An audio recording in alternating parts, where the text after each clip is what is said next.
आषाढी वारीच्या उत्साहात मित्रनगर शेळगी येथील महिलांची भजनी दिंडी आळंदी मार्गे पंढरपूरकडे मार्गस्थ झाली आहे।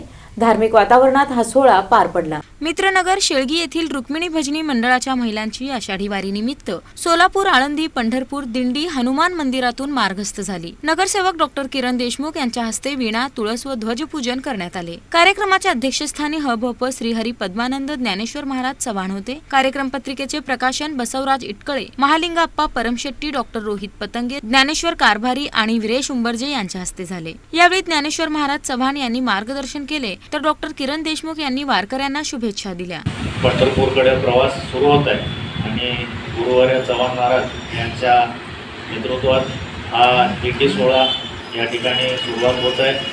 आपण सर्व पाहू शकता की मागच्या 2 दिवसापासून मोठ्या प्रमाणात आळंदीमध्ये पाऊस आहे, पण मी पांडुरंगाच्या चरणी प्रार्थना करतो की आपला प्रवासात कुठलेही विघ्न न येऊ आणि सुखात आपण भक्तिमय वातावरणात नामस्मरण करत पांडुरंगाचा त्या ठिकाणी आपला प्रवास घडो आणि वर्षभर आपण या सोहळ्याचं आतुरतेने वाट बघत असतो। नितीन सागर, प्रकाश हांडगे, आकाश चिकमने, बालाजी सागर, दत्ता सागर, सुमित निकम, मनोज सागर व जयाराम सुरवसे उपस्थित होते। दिंडीत अनिता तंबाके, महादेवी पवार, चंदाराणी चिकमणी, मीराबाई निकम, सविता सागर, सुरेखा मीराबाई निचळ, काशीबाई चव्हाण आणि सविता सुरवसे यांच्यासह अनेक महिलांनी सहभाग नोंदवला।